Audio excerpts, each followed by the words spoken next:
വെള്ള അത് ലോങ് അല്ലേ? വലിയ ലോങ് അല്ലേ?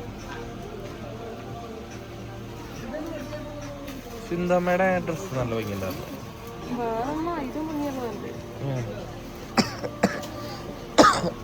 റോംബറാണോ?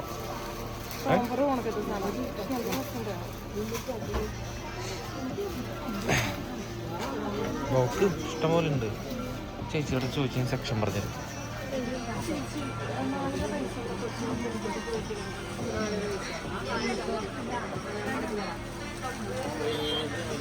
ഉണ്ടെന്നാണോ പറഞ്ഞത്? ഇല്ല എന്നാ ഏത് സെക്ഷൻ എന്ന് വെച്ചാൽ തീർത്തോളാം എന്ന് പറയാം. അപ്പം എന്താ പറഞ്ഞു? നോക്ക് എടുക്കണം എന്ന് ഞാൻ പറഞ്ഞില്ലല്ലോ, നോക്കാനല്ലേ പറഞ്ഞു.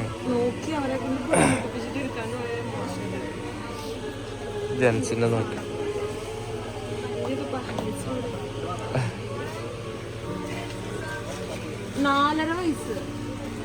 ഈ തിരക്ക് ടൈമിൽ കുഞ്ഞു കടയിൽ പോയി കയറുന്നതാണ് കേട്ടോ നല്ലത്. ഞാൻ ആദ്യമേ തൊട്ടേ വിച്ചുവിനോട് പറയുന്നുണ്ടായിരുന്നു നമുക്ക് കുഞ്ഞു കടയിൽ പോയി കയറാമെന്ന്. അവസാനം വിച്ചു എപ്പോഴും നമ്മൾ കേരള സിൽക്സ് ആണല്ലോ, അവിടെ ചെന്നപ്പോൾ ഭയങ്കര തിരക്കും കാര്യങ്ങളും ഒക്കെ ആയിരുന്നു. പിന്നെ ഞങ്ങൾ അവിടെ നിന്ന് ഇറങ്ങി തൊട്ടടുത്തുള്ള ഒരു കുഞ്ഞു കടയിൽ പോയി കയറിയപ്പോഴത്തേക്ക് എനിക്ക് നല്ല ഡ്രസ്സുകൾ എനിക്ക് ഭയങ്കരമായിട്ട് ഇഷ്ടപ്പെട്ടു കേട്ടോ.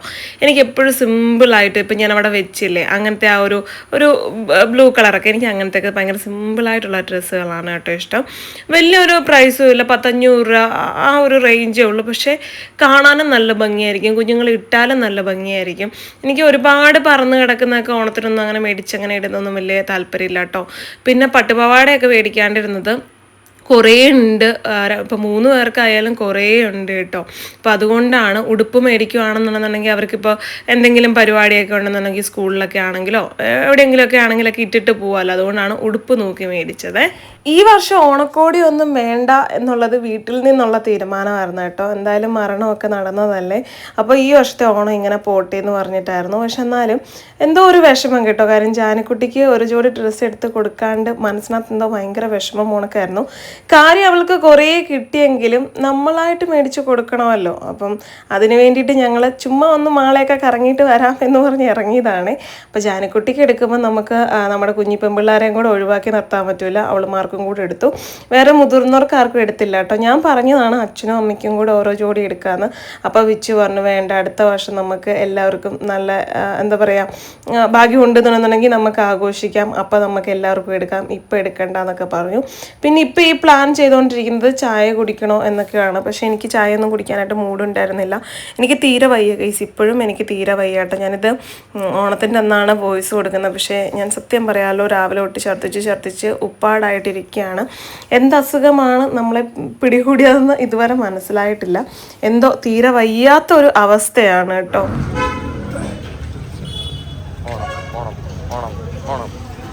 ഓണമില്ലാത്ത ഓണം അല്ലേ? എന്തോരം ചിപ്സ് പാക്കറ്റാണ്, എടുത്തോണ്ട് ഓടിയാലോ എന്നാണ് ഞാൻ വിച്ചുവിനോട് ചോദിക്കുന്നത് കേട്ടോ. വിച്ചു ഒരു ചായ കുടിക്കുന്നുണ്ട്, എന്നോട് ചായ വേണമെന്ന് ചോദിച്ചു. ഞാൻ പറഞ്ഞു വേണ്ടാന്ന് പറഞ്ഞു കേട്ടോ. കാര്യം കിളി പോയ അവസ്ഥയിലാണ് ഈ ഒരു ടൈമിലൊക്കെ ഞാൻ നിൽക്കുന്നത്. സത്യം പറഞ്ഞിട്ടുണ്ടെങ്കിൽ എന്താ പറയുക, വല്ല ഹോസ്പിറ്റലിലും പോയി അഡ്മിറ്റ് ആയാലോ എന്ന് വരെ ഞാൻ ചിന്തിച്ചു കൂട്ടി ഗൈസ്. അത്രയ്ക്കും പാടില്ലാത്തൊരവസ്ഥയിൽ കൂടെയാണ് പൊയ്ക്കൊണ്ടിരിക്കുന്നത്. ഒരു പനി വന്നതാണ്, ഇപ്പം അത് ഏതൊക്കെ തരത്തിൽ തിരിഞ്ഞു എന്ന് സത്യം പറഞ്ഞാൽ നമുക്കറിയില്ല കേട്ടോ. അമ്മൂനെ തല്ലിട്ട് കഴിച്ചാൽ നാളെ 1 ലിറ്റർ പറഞ്ഞിട്ടുണ്ട്. 1 ലിറ്റർ പറഞ്ഞിട്ടുണ്ടെങ്കിൽ കിട്ടില്ല എന്തായാലും.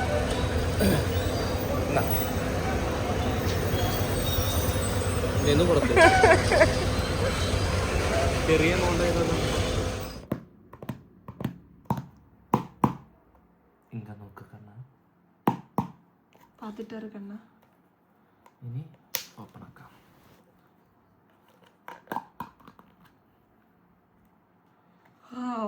കൊച്ചിന് കുറുക്കുണ്ടാക്കി കൊടുത്തു നോക്കട്ടെ.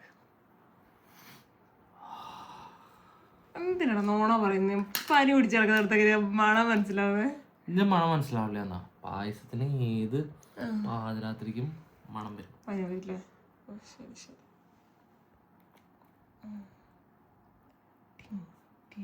ഇത് പാലട അല്ലല്ലോ.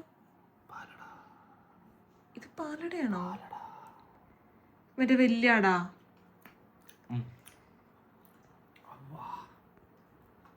ബാക്കിയുള്ളത് അങ്ങനെ തന്നെ മൂടി വയ്ക്കണം. ഞാൻ പിടിക്കാം. പിടിച്ചോ. ഈ പുനിതമാണ് കയ്യിലോട്ട് തന്നിക്ക്. എനിക്ക് വേണ്ടാന്ന് പറഞ്ഞ ആളാട്ടോ, താൻ കഴിക്കരുത്, ചതിയാണത്. പപ്പടത്തിൻ്റെ മേലെ പായസം വെച്ചിട്ടുണ്ട്. ഇനി പതുക്കെ കുത്തിയൊന്ന് ഓട്ടയ്ക്കാം.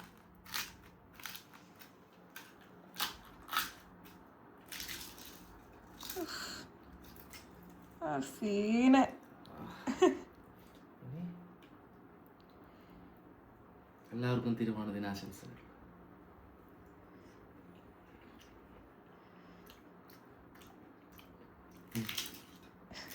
ഓവർ മധുരമില്ല, എന്തോരം വേണമെങ്കിൽ തിന്നടിക്കും. തിരുവോണ ദിനാശംസകൾ അമ്മുക്കുട്ടി. കൊല്ലം ഇങ്ങനെ പോട്ടെ, അടുത്ത കൊല്ലം നമുക്ക് അടിപൊളിയാക്കാം. എനിക്കിനി പ്രതീക്ഷയൊന്നുമില്ല, നടന്നാ നടന്നു, അത്ര തന്നെ. നമ്മൊന്നും മുൻകൂട്ടി പ്രഡിക്റ്റ് ചെയ്ത്. നല്ല പായസം കേട്ടോ. വിച്ച് പറഞ്ഞപ്പോൾ ഇത്രയും വിചാരിച്ചില്ല. വിച്ച് മേടിക്കാൻ പറഞ്ഞപ്പോൾ ഞാൻ പറഞ്ഞു വേണ്ട വിച്ചു, നാളെ എന്തായാലും നമുക്ക് പലയൊക്കെ ആവുന്നതിന് മുമ്പ് തന്നെ പായസം ഓർഡർ ചെയ്തിട്ടുണ്ടായിരുന്നു. അപ്പം അത് പിന്നെ നമുക്കത് ക്യാൻസൽ ചെയ്യാൻ പറ്റൂല, കാര്യം അവരത് നമ്മൾ വാക്ക് പറഞ്ഞതല്ലേ. വേണ്ട മതി, കഴിച്ചോളാം. അപ്പോൾ എന്താ പറയാ, നാളെ പായസം 2 തരം ഉണ്ട് അല്ലേ, പരിപ്പും പാലട. ഇത് തന്നെയാണോ ഈ പായസം? വെള്ളപ്പാലട, ഇത് അടപ്രഥമൻ. അപ്പോൾ ഞാൻ പറഞ്ഞതാണ് കേട്ടോ, അതുകൊണ്ട് മേടിക്കണ്ടെന്ന്. പക്ഷെ വിച്ചു മേടിച്ചു. പക്ഷെ ഓണക്കോടിയൊന്നും ഇല്ലാത്തത് കൊണ്ട് പായസം വെച്ച് അഡ്ജസ്റ്റ് ചെയ്യാം. ഓക്കെ. എൻ്റെ ദൈവമേ, ഇത്രയ്ക്ക് ഇഷ്ടമായിരുന്നു പായസം. സെറ്റ് സാധനം. ലോകമെമ്പാടും ഓണം ആഘോഷിക്കുന്ന എല്ലാവർക്കും, അതേപോലെ തന്നെ നമ്മുടെ വിദേശത്തുള്ള ഫാമിലീസ് ആയിക്കോട്ടെ, എല്ലാവർക്കും വേണ്ടിയിട്ട് നമ്മൾ ഹൃദയം നിറഞ്ഞ ഓണാശംസകൾ നേരുന്നു കേട്ടോ. കാര്യം ഒത്തിരി പേര് പുറത്തു നിന്ന് ആഘോഷിക്കുന്നവരുണ്ട്. ഞാൻ അതിലേക്ക് എത്തുന്നേ ഉള്ളൂ കൊച്ചെ. കൊച്ചിന്റെ അടുത്ത് ഞാൻ ചോദിക്കാൻ പറയാം, എല്ലാവർക്കും വേണ്ടി ഒരു ഓണാഘോഷം പറയാനായിട്ട്. അതിക്ക് മുമ്പേ ഇവിടെ വന്ന് കലക്കി. ഹാപ്പി ഓണം, ഹാപ്പി ഓണം കുച്ചുമോളെ. ഞങ്ങ ഇന്നലെ പോയി ഓണക്കോടിയും കാര്യങ്ങളൊക്കെ എടുത്തായിരുന്നു. കൊച്ചുങ്ങൾക്ക് കൊടുത്തു, കൂട്ടത്തിൽ ജാനിക്കുട്ടിക്ക് കൊടുത്തു കേട്ടോ. ഇതിന്റെ വേറൊരു കളറാണ് പാറുവിന് വരുന്നത്, യെല്ലോ കളറാണ് പാറുവിന് വരുന്നത്. പിന്നെ പൂഞ്ചോലയ്ക്ക് കൊടുത്തു ഒരു പിങ്ക് കളർ പോലത്തെ. അപ്പൊ 3 പേർക്കും ഞങ്ങൾ ഓണക്കോടി എടുത്തു. വേറെ ആർക്കും ഞങ്ങൾ ഓണക്കോടിയും കാര്യങ്ങളൊന്നും എടുത്തില്ല കേട്ടോ. ഓണക്കോടി ആയിട്ടല്ല, ഞങ്ങൾ ജസ്റ്റ് ചുമ്മാ ഒന്ന് പോയതാ. ഒന്ന് ഉത്രാടപ്പാച്ചിൽ എത്രത്തോളം ഉണ്ടാമു എന്ന് ഞാൻ ചോദിച്ചപ്പോ പറഞ്ഞു, പോയി തന്നെ നോക്കണം, അന്ന് വാ കയറി ഒന്ന് നോക്കിയിട്ട് വരാം. ഭയങ്കര തിരക്കായിരുന്നു, പാച്ചിലായിരുന്നു ആൾക്കാർക്കൊക്കെ അല്ലെ. എവിടെയും ഇരിക്കാൻ സ്ഥലമില്ല, എവിടെയും നിൽക്കാൻ സ്ഥലമില്ല, എല്ലായിടത്തും തിരക്കാ. ശരിക്കും പറഞ്ഞു കഴിഞ്ഞാൽ ഇതിനിടയിൽ കുറെ സ്കാം നടക്കും. കാര്യം 400 രൂപ വിലയുള്ള ഡ്രസ്സിന് അത് 600 രൂപയൊക്കെ അതിൽ എഴുതി ലേബൽ ഒട്ടിച്ചു കഴിഞ്ഞാലും ഓണത്തിന്റെ ദിവസമല്ലേ എന്തായാലും പോകുന്ന ഉറപ്പാ. അങ്ങനെ സ്കാം നടക്കും. ഓണക്കോടി ഇഷ്ടപ്പെട്ടോ? ഇഷ്ടായോ? എല്ലാവരും പച്ചടി, കിച്ചടി, അവിയല്, സാമ്പാറ്, പരിപ്പ് അങ്ങനൊക്കെ കൂട്ടി ഒരു പിടുത്തം പിടിക്കാനായിട്ടുള്ള സമയം ആയിക്കൊണ്ടിരിക്കുകയാണല്ലേ. എല്ലാവരും ആഘോഷിക്കുക. നമുക്ക് ഇപ്രാവശ്യം പറ്റിയില്ല, എന്തായാലും അടുത്ത കൊല്ലം പറ്റട്ടെ എന്ന് ദൈവത്തിനോട് പ്രാർത്ഥിക്കുന്നു. അല്ല മൂസേ? അതെ, ഒരു നേരത്തെ ഫുഡ് എല്ലാവരും കൂടെ കുത്തിരുന്ന് തിന്നണം എന്നൊരാഗ്രഹമുണ്ട്. നമുക്ക് ഇപ്പോഴും കഴിക്കണോണ്ട് യാതൊരു കുഴപ്പമില്ല, നമുക്ക് കഴിക്കാം. നമ്മുടെ അവൈലബിലിറ്റി ഉള്ള അനുസരിച്ച് നമുക്ക് കഴിക്കാം കേട്ടോ. അമ്മയാണെങ്കിൽ ജോലിക്ക് പോയി.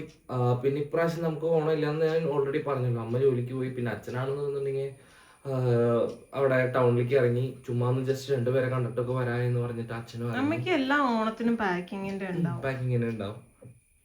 അത് കഴിഞ്ഞിട്ടാണോ കഴിഞ്ഞ കൊല്ലം ഉണ്ടായിരുന്നു, ഇക്കൊല്ലം ഉണ്ട്. അപ്പൊ ഇനിയിപ്പോ ബാക്കി 2 ദിവസം മുടക്കമല്ലേ, അതായത് അതിന്റെ അപ്പുറത്തെ 2 ദിവസം മുടക്കല്ലേ. ഇനിയിപ്പോ തിരുവോണം കഴിഞ്ഞാൽ അതിന്റെ ബാക്കിലത്തെ 2 ദിവസം മുടക്കാം. അപ്പൊ ഈ സമയം അവിടെ ആഘോഷം ഉള്ളവരുണ്ടാവും. അപ്പൊ അതിന് വേണ്ടിയിട്ടായിരിക്കും ചിലപ്പോൾ സ്പീഡിൽ ഒരു പാക്കിങ്ങും കാര്യങ്ങളൊക്കെ നടത്തുന്നത്. അപ്പോൾ ഞങ്ങൾ ശരിക്കും പറഞ്ഞു കഴിഞ്ഞാൽ ആ അസുഖം ശരിക്കും വിട്ടുപോയിട്ടില്ല ഗൈസ്. എന്താണ് പിടിപിടിയതെന്ന് ഒന്നും മനസ്സിലാവുന്നില്ല. രാവിലെ തന്നെ ഛർദിയൊക്കെ ആ കഴിഞ്ഞിട്ട് കേട്ടോ. ഓരോരുത്തരും ഞാൻ നോക്കുമ്പോ ഓരോ വഴിക്ക് അമ്മൊക്കെ അയ്യാ അയ്യാ ഒരു സൗണ്ട് മാത്രം കേൾക്കണ്ട. മറ്റേ ക്രോണിക് ബാച്ചലർ സിനിമയില് പടക്കക്കടയിലേക്ക് 3 കൂടി കയറി കഴിഞ്ഞിട്ട് ഏറ്റവും അവസാനം ഒരു സൗണ്ട് ഉണ്ട്, അയ്യോ. ഒരാൾ ഇവിടെ അയ്യോ എന്നാണെന്നുണ്ടെങ്കിൽ അടുത്ത അയ്യോ അയ്യോ. ഈ ഒരു സൗണ്ടാണ് ഇവിടെ. ഇത് ഇവിടത്തൊക്കെ ഈ സൗണ്ട് വരണേന്നാണ് മനസ്സിലാവാത്തത്. ശരിക്കും പറഞ്ഞാൽ ഒരാഴ്ച മേലെ കഴിഞ്ഞു ഓണം. സത്യം പറഞ്ഞാൽ ഓണത്തിന്റെ ഒരു ഇത് ഞങ്ങളുടെ ഈ ഒരു വീട്ടിൽ ശരിക്കും എനിക്ക് തോന്നി ഇനിയിപ്പോ തോന്നലാണോന്ന് അറിയില്ല, ഞങ്ങൾ ഓണം ആഘോഷിക്കാണ്ട് പ്രകൃതിയും ആഘോഷിക്കാത്ത പോലെ എനിക്ക് തോന്നി. അത്രയ്ക്ക് വേണോ? ഭയങ്കര മൂടിക്കെട്ടിയ ചിന്തമ്മ പറയുന്നുണ്ടായിരുന്നു നിങ്ങൾ പോയത് നന്നായി മക്കളെ, ഭയങ്കര മഴയും ഭയങ്കര ഇതായിരുന്നു. അണ്ട് രാത്രി പപ്പ പറഞ്ഞു ഉരുള് പൊട്ടിങ്ങാണ് മേളിൽ നിന്ന് വരുമോ എന്നൊക്കെ പറഞ്ഞു, പേടിയായിരുന്നു എന്നൊക്കെ പറഞ്ഞു. എനിക്ക് രാവിലെ മെസ്സേജ് അയച്ചിട്ടുണ്ടായിരുന്നു അവിടെ കനത്ത മഴയാണ് കേട്ടോ. കാര്യം നമ്മള് ട്രിപ്പൊക്കെ പോയപ്പോഴായാലും നിക്കുന്നേ ഉണ്ടായിരുന്നില്ല. കോടമഞ്ഞ് മഴ. ഞങ്ങൾ ക്ലൈമറ്റ് കിട്ടാതെ ശരിക്കും പോയത്. ഒടുക്കത്തെ ക്ലൈമറ്റ് ആയിരുന്നു, ഒരു രക്ഷയിലായിരുന്നു. പക്ഷെ മഴ നമ്മൾ ഇമാതിരി ചതിക്കും എന്ന് ഞങ്ങൾ പ്രതീക്ഷിച്ചില്ല. അട്ടയും കയറി കുട്ടയും കയറി ആകക്കോളായി ഞങ്ങളുടെ പരിപാടി. അപ്പൊ അതുകൊണ്ട് കുഴപ്പമില്ല, ഞങ്ങൾക്ക് എൻജോയ് ചെയ്യാൻ പറ്റി, എല്ലാവർക്കും എൻജോയ് ചെയ്യാൻ പറ്റി. പിന്നെ തിരിച്ച് അങ്ങോട്ടേക്ക് പോയപ്പോഴായിരുന്നുണ്ടെങ്കിൽ അമ്മും കൊച്ചും ഉണ്ടായിരുന്നു. തിരിച്ചു വന്നപ്പോഴായപ്പോ അമ്മും കൊച്ചും ഉണ്ടായിരുന്നു. പിന്നെ അമ്മുവിന്റെ ഭാഗം നല്ല കപ്പയും ബീഫും കപ്പ ബിരിയാണി ഒക്കെ ഉണ്ടായിരുന്നു. അപ്പൊ അതൊക്കെ വഴിയിൽ വെച്ച് തിന്നായിരുന്നു, നല്ല അടിപൊളിയായിരുന്നു. അങ്ങനത്തെ ഓരോ വൈബില്ലേ, നമ്മൾ ഫുഡ് ഉണ്ടാക്കി കൊണ്ടുപോയി അതൊക്കെ പകുതി വെച്ച് കഴിക്കുക, അങ്ങനത്തെ ഒക്കെ വൈബ് എനിക്ക് ഭയങ്കര ഇഷ്ടമാണ്. ഞാൻ പ്രതീക്ഷിച്ചെന്ന് വെച്ച് കഴിഞ്ഞാൽ അമ്മു ഇപ്രാവശ്യം അവിടെ ആയിരിക്കും ഓണാഘോഷിക്കുക, കൊച്ചും അവിടെ ആയിരിക്കും. 2 ദിവസത്തെ പ്ലാൻ ആയിരുന്നു അവിടെ നിൽക്കാം, അത് കഴിഞ്ഞിട്ട് വരാന്നുള്ള പ്ലാൻ ആയിരുന്നു. പക്ഷെ മഴയും കാര്യങ്ങളൊക്കെ കൂടെ കാരണം പിന്നെ ഞാൻ തിരിച്ചു പോകണമെന്ന് ഞാൻ അമ്മൂനെ വിളിച്ച് ഞാൻ ജാനീനെയും വിളിച്ച് ഞാൻ പറഞ്ഞായിരുന്നു, ജാനി അച്ഛ പോകണോട്ടാ നിന്നോന്ന് പറഞ്ഞു. അപ്പ തന്നെ കൂടെ വരണം, ഇല്ലെങ്കിൽ ഞാൻ മിണ്ടില്ല, പിണക്കാണ്, ഇനി ഞാൻ വരില്ല, ഇനി മിണ്ടില്ല, അവിടെ വന്നാൽ അച്ഛനോട് കൂട്ടില്ല എന്നൊക്കെ പറഞ്ഞ് നേരെ വണ്ടിയിൽ വന്ന് കയറി. ഇവര് ട്രാൻസ്പോർട്ട് ബസ്സിനാ വന്നത്. ഇവര് നേരെ വന്ന് ഞാൻ ഇവരെയും കൊണ്ട് എന്തായാലും പോകുന്നു. ഇനി എന്തായാലും വേറൊരു ദിവസം ഞാൻ അങ്ങോട്ടേക്ക് പോകാനായിട്ട് പറ്റില്ല. എനിക്ക് ഒരു ദിവസമെങ്കിലും വീട്ടിലൊന്ന് പോയി നിൽക്കണമെന്നേ ഉണ്ടായിരുന്നുള്ളൂ. കുഴപ്പമില്ല, അത് പോയി കാണാൻ പറ്റി. പിന്നെ പല ആയതുകൊണ്ട് തന്നെ നമ്മൾ പെട്ടെന്ന് തീരുമാനിച്ചായിരുന്നു. ഒന്നാമത്തെ കാര്യം പപ്പയ്ക്കും അമ്മയ്ക്കും ഓണക്കോടി ഒന്നും കൊണ്ടുപോകാൻ പറ്റില്ല. രണ്ടാമത്തെ കാര്യം എന്ന് വെച്ചാൽ നമുക്ക് പല ആയതുകൊണ്ട് നമുക്ക് ഇവിടെയും ആഘോഷമില്ല, പിന്നെ അവിടെ അപ്പച്ചിക്ക് വയ്യാണ്ട് കിടക്കുകയാണ്. അപ്പം അതുകൊണ്ട് അവിടെയും വലിയ ആഘോഷമൊന്നുമില്ല. എല്ലാവരും ആ ഒരു വൈബിൽ തന്നെയാണ്. പിന്നെ ഞങ്ങൾ ഉണ്ടായിരുന്നെങ്കിൽ കടയിൽ നിന്ന് ഒരു 2 ഊണ് മേടിക്കാന്നൊക്കെ വിചാരിച്ചിട്ടായിരുന്നു എന്നൊക്കെ പറഞ്ഞു. കുഴപ്പമില്ല. അപ്പം ഇതൊക്കെ തന്നെ നമ്മുടെ വിശേഷം ഓണം. സത്യം പറഞ്ഞാൽ ഓണത്തിന്റെ ഒരു ഇതും ഇല്ല. ഇപ്പൊ സാമ്പാർ വെച്ചപ്പം നോർമലി ഞാനൊരു ദിവസം സാമ്പാർ വെക്കുന്ന ഓണക്ക് തന്നെ എനിക്ക് ഫീൽ ആയി. അങ്ങനെ ഒരു നമ്മളുടെ ഇവിടുത്തെ കറികൾ എന്ന് വെച്ച് കഴിഞ്ഞാൽ ജസ്റ്റ് ഞാൻ പറയാം, സാമ്പാറുണ്ട്, പിന്നെ ഒരു ഇഞ്ചിക്കറി എങ്ങാണ്ടുണ്ട്, അച്ചാറുണ്ട്, പിന്നെ ഒരു പപ്പടം വറുത്തുണ്ട്. പിന്നെ അച്ഛൻ ഓൾറെഡി പായസം പറഞ്ഞതായിരുന്നു. നമ്മള് ഓൾറെഡി പായസം അത് മുൻകൂറെ നമ്മൾ ഓർഡർ കൊടുത്തായിരുന്നു. അപ്പൊ അത് നമുക്കൊന്നും ചെയ്യാൻ പറ്റില്ല. അതെന്ന് വെച്ച് കഴിഞ്ഞാൽ അത് കുടുംബശ്രീയോ അങ്ങനെ എന്തോ വഴിയാണ്, അത് കുടുംബയോഗം അതിലാണ് നമ്മൾ മുൻകൂറെ കൊടുത്താറുന്നതാണ്. നമുക്കൊന്നും ചെയ്യാൻ പറ്റില്ല, നമുക്ക് പേടിക്കാണ്ടൊന്നും ചെയ്യാൻ പറ്റില്ല. അപ്പൊ പായസം മേടിച്ചിട്ടുണ്ട്. പായസം കളയണമെന്നുണ്ടെങ്കിൽ എല്ലാ മലയാളികളും കഴിക്കുന്ന ഏറ്റവും കൂടുതൽ ഉണ്ടാക്കുന്നതും കഴിക്കുന്നതുമായിട്ടുള്ള ഒരു സ്പെഷ്യൽ ഡേ ആണ് ഓണം എന്ന് പറയുന്നത്. അന്ന് പായസം കുടിച്ചില്ലെങ്കിൽ പിന്നെ എന്നാ പായസം കുടിക്കുക? പറഞ്ഞിട്ടുണ്ട്. പക്ഷെ സത്യം പറഞ്ഞാൽ എന്റെ നിക്കാൻ ആവതില്ല, ജീവനില്ല. എവിടെയെങ്കിലും ഇല്ല ശരിക്കും പറഞ്ഞാൽ. എത്ര ദിവസമായി മര്യാദയ്ക്ക് ഫുഡ് കഴിച്ചിട്ടെന്നറിയോ? ജസ്റ്റ് ഒരു ഫുഡ്, ഒരു നേരം ഒരു ഇച്ചിരി കഞ്ഞി കുടിച്ചു കഴിഞ്ഞാൽ പിന്നെ കിടന്നു കഴിഞ്ഞാൽ എണീക്കുന്നത് വൈകുന്നേരം. അത്രത്തോളം ക്ഷീണമാണ് കഴിച്ചത്. എന്ത് പറ്റിയെന്നറിയില്ല. ഈ ഒരു വീട്ടില് മാത്രം എന്തോ. പക്ഷെ എനിക്ക് തോന്നുന്നു ഇടുക്കി പോകുന്ന അന്ന് അത്ര വലിയ വിഷയം ഉണ്ടായിരുന്നില്ല. റിട്ടേൺ വന്നു വീണ്ടും തുടങ്ങി പോയിപ്പോ. പിന്നെന്ന് വെച്ച് കഴിഞ്ഞാൽ ട്രിപ്പ് പോകുമ്പോ വെച്ച് കഴിഞ്ഞാൽ ഒന്നാമത്തെ ഓൾറെഡി ക്ഷീണമായി, പിന്നെ വണ്ടിയിൽ ഇരിക്കല്ലേ ക്ഷീണമായി, നമുക്ക് ഉറക്കവും കാര്യങ്ങളോ അതേപോലെ തന്നെ ക്ലൈമറ്റ് കൊണ്ട് നമ്മൾ കുറച്ചും കൂടി ടയേർഡായിരിക്കും. അപ്പൊ പിന്നെ തിരിച്ചു വരവും അതിൻ്റെ ഒക്കെ ക്ഷീണവും കാര്യങ്ങളും. അപ്പൊ ഓക്കെ വരുന്നേ ഉള്ളൂ. അപ്പൊ എന്തായാലും നിങ്ങളെല്ലാവരും ഓണാഘോഷിക്കുക. റീൽസിലായിക്കോട്ടെ, യൂട്യൂബ് വീഡിയോസിലായിക്കോട്ടെ, കുറേ ഓണം വീഡിയോസും കാര്യങ്ങളൊക്കെ കാണുന്നുണ്ട്. അടിപൊളിയായിട്ട് ഓരോ പ്രോഗ്രാമുകളും കാര്യങ്ങളും അതേപോലെ തന്നെ ഓരോ കലാപരിപാടികളും കാര്യങ്ങളൊക്കെ ഉണ്ടല്ലോ, അതൊക്കെ നല്ല അടിപൊളിയായിട്ട് കാണുന്നുണ്ട്. സൂപ്പറാണ്. ഓരോന്നൊക്കെ കാണുമ്പോൾ ചിരിച്ചിരിച്ചില്ലാണ്ടാവും. അതുപോലത്തെ പരിപാടികളും കാര്യങ്ങളൊക്കെയാണ്. മറ്റേ കുപ്പികളൊക്കെ നിരത്തി വെച്ചിട്ട് അങ്ങടി ചവിട്ടിട്ട് ഇങ്ങടി ചവിട്ടിട്ട് അങ്ങനത്തെ പരിപാടികളില്ല, അതൊക്കെ സൂപ്പറാണ്. പിന്നെ വടംവലി മത്സരം കാര്യങ്ങളൊക്കെ കാണുമ്പോൾ എന്താ പറയാ, ശരിക്കും ഓണം ശരിക്കും നമ്മുടെ മനസ്സിലാണ് ശരിക്കും പറഞ്ഞാൽ. ഇടുക്കിയില് പോയിട്ട് ഒരുപാട് ഓണപരിപാടികൾ കാണാൻ പറ്റി. പോകുന്ന വഴിക്കൊക്കെ പരിപാടികൾ കാണാൻ പറ്റി. പിന്നെ തിരിച്ചു വന്നപ്പോഴായിരുന്നു ഞങ്ങൾക്ക് ബ്ലോക്ക് ആയിരുന്നു. അത് വൈകുന്നേരം ഇറങ്ങിയിട്ടാന്ന് തോന്നുന്നു. ഒന്നാമത്തേലും ഓണത്തിന്റെ തിരക്കും, പിന്നെ ആൾക്കാർക്ക് അവിടെ പോലും ഇവിടെ പോലും അങ്ങനത്തെ ഉള്ള പരിപാടികളും കാര്യങ്ങളൊക്കെയാണ്. അപ്പൊ എന്തായാലും എല്ലാവരും ഓണം ആഘോഷിക്കുക, അടിപൊളി സദ്യയൊക്കെ കൂട്ടി ആ ഓണം ആഘോഷിച്ച് എന്താ പറയാ ഹാപ്പി ആയിട്ടിരിക്കുക. ഓണപരിപാടികളൊക്കെ ചെറിയ ചെറിയ പരിപാടികളൊക്കെ വെച്ച് നല്ല അടിപൊളിയാക്കുക. അപ്പൊ എന്തായാലും നമ്മളുടെ ഇന്നത്തെ വ്ലോഗ് ഇവിടെ വെച്ച് വൈൻഡപ്പ് ചെയ്യല്ലേ അല്ലേ? ഇന്നത്തെ വീഡിയോ എടുത്തല്ലേ? അതെ. അപ്പൊ എന്തായാലും നമ്മുടെ വീഡിയോ ഇത്രയേ ഉള്ളൂ. ആദ്യമായിട്ട് കാണുന്നവരാണെന്നുണ്ടെങ്കിൽ ഒന്ന് പോയി ലൈക്കും ഷെയറും സബ്സ്ക്രൈബും കൂട്ടത്തിലെ ബെല്ലൈക്കനും കൂടി ഇടിച്ചു പൊട്ടിക്കാം കേട്ടോ. പുതിയൊരു വീഡിയോ ആയിട്ട് വരുന്നവരെ എല്ലാവർക്കും ബൈ.